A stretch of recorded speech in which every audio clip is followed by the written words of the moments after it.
Hello, happy people. I hope you're having a great day today. Today we're taking a look at The White People, a short story that was published in 1904 by Arthur Machen.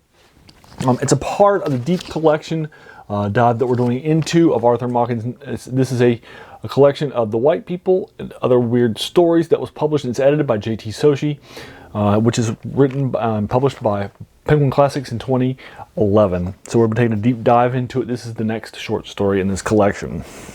Now, The White People is a classic horror short story. It's heavily influential, heavily read, and heavily appreciated.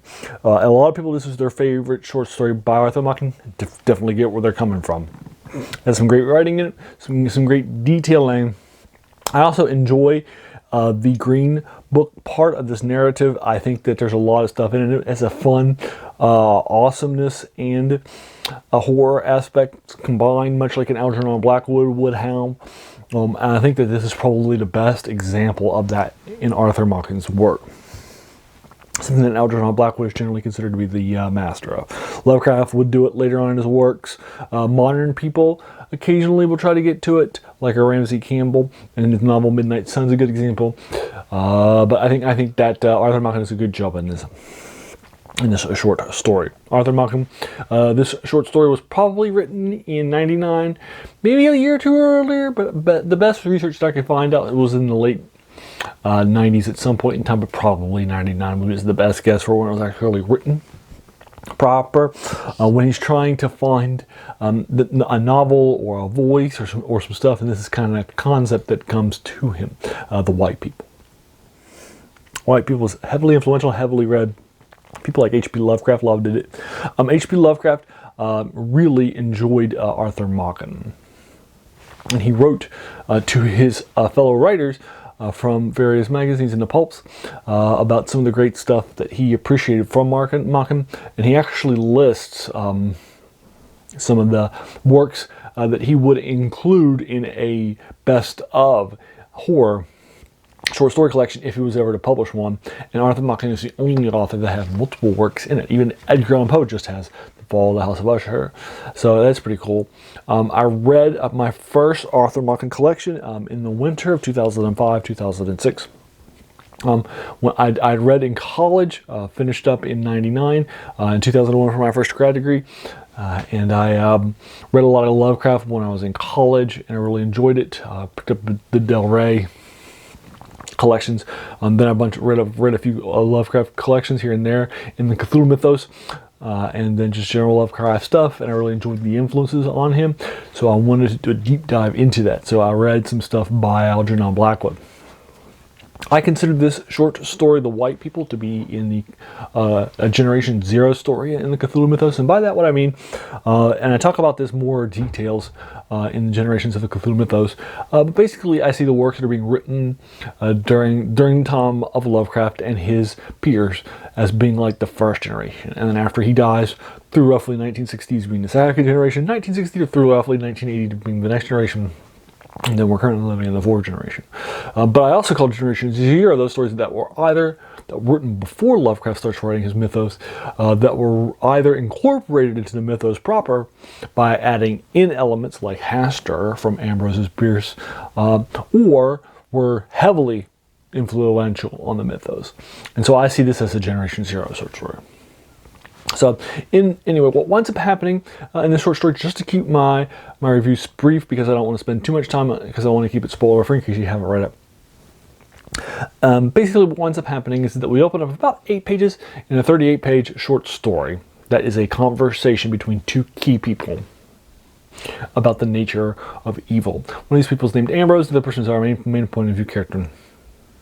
Ambrose believes that evil is much less common than we think, and much harder to do, just like saints. He believes that saints are much rarer, and he actually believes it's easier to be a saint than it is to be an actual proper sinner. And he believes, so for example, he'll say that the man who just murders somebody isn't doing it out of a sense of evil, but instead out of a sense of they're just not a developed person, right? And so he is a spiritualist, and he believes that there's more to this aspect of evil the nature of evil as a spiritualist, and our main point of view person is a materialist who will be convinced both by the conversation with our spiritualist Ambrose, as well as a book that he gives him that shows that spiritualism is actually correct and there actually is a sin, and a truth of the matter behind what we're told. And this book is called The Green Book. Now, this sort of Green Book narrative as a proof of spiritualism is the key part of this story. So the story is basically into 3 parts. The first part, the first 8 pages, tells you, hey, this is what the conversation is about morality, and here's the setting for the Green Book. And then for the next part is the Green Book. That's about 2/3 of the story. And then the last 3 pages is of this 38-page short story is the conclusions that we can learn from the Green Book, and then the final conversation, sort of an epilogue, if you will.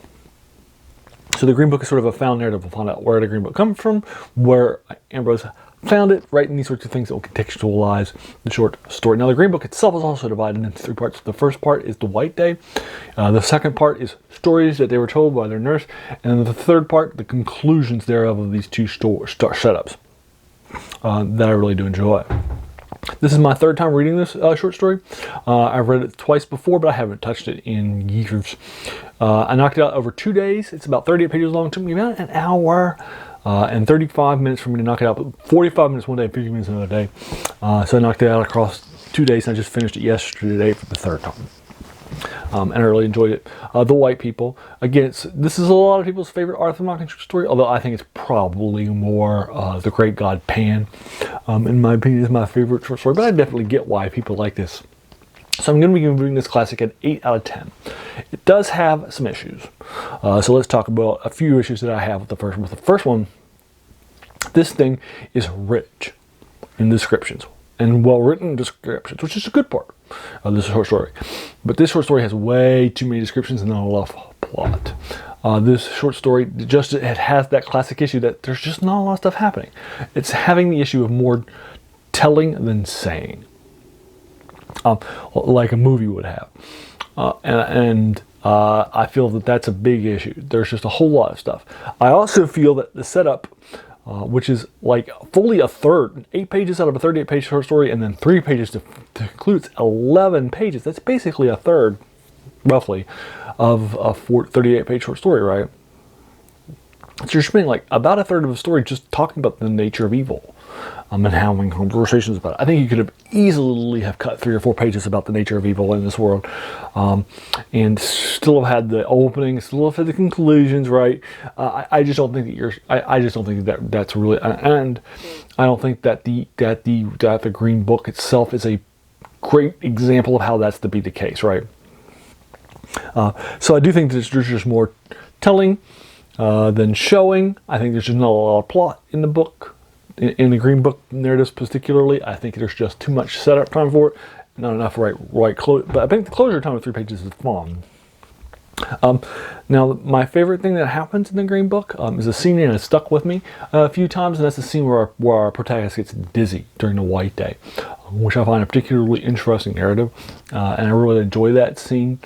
And that's my favorite scene then from the 38-page short story. And there you are. That's The White People and this again is very heavily done. This found narrative of the proof is, you'll find it, for example, in Lovecraft's Dunwich Horror, where he has, this has a lot of similar sort of infrastructure from this short story that is lifted, that was laid down here as a foundation that Lovecraft will build his short stories on. It's also the concept of the Necronomicon here. And sort of this found journal that's a key part of grounding sort of things. So I definitely enjoyed this short story. I'm giving it an 8 out of 10. But again, it's just an 8 out of 10. But let me know what you thought about in the comments below. If you thought it was a 9 or a 10, or maybe just a 6, or maybe you're agreeing with my 8. Or if you want to talk about some of the spoilers. I try to keep my review spoiler free. Just let me know in the comments below whatever your take is of my opinions. If you enjoyed this video, why not hit that subscribe button? Because we have a lot more of these to follow. And then finally, I want to thank you so much for taking some time out of your day and investing it and watching my video. We all have so many things happening in our lives, and we're pulled in so many different directions. So the fact that you spent this time with me is incredibly humbling, and I appreciate it. So thanks again, and have an amazing day.